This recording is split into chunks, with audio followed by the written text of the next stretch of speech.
இன்றைக்கி வழக்கம் போல் வாட்டரில் மெடிசன்லாம் மிக்ஸ் பண்ணி வைக்க ஆரம்பிச்சிட்டாங்க. இன்றைக்கி டே 11 நான் கோழி குஞ்சு வளர்க்க போகிறேன். நேற்று வந்து இடத்தெல்லாம் எக்ஸ்டெண்ட் பண்ணியிருந்தாங்க. எக்ஸ்டெண்ட் பண்ணிவிட்டு இன்றைக்கி போய் பார்த்தேன். இன்றைக்கி மார்னிங் போய் பார்க்கும்போது எல்லா கோழி குஞ்சும் அந்த மரத்தூளை எடுத்து மேலே போட்டு விளாண்டுட்டு இருந்தானுங்க. அது ரொம்ப க்யூட்டாக இருந்தது. இந்த வீடியோ ஃபுல்லாக அதுதான் இருக்கும், பாருங்கள்.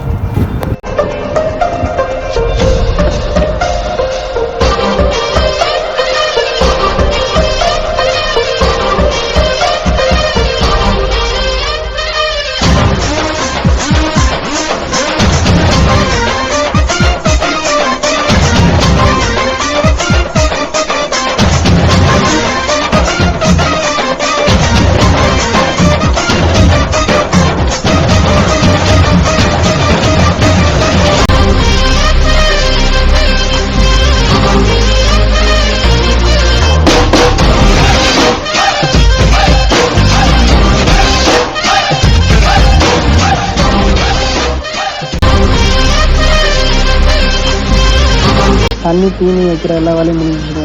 நாளைக்கு உங்களை இன்னொரு வீடியோவில் பார்க்குறேன். Stay tuned.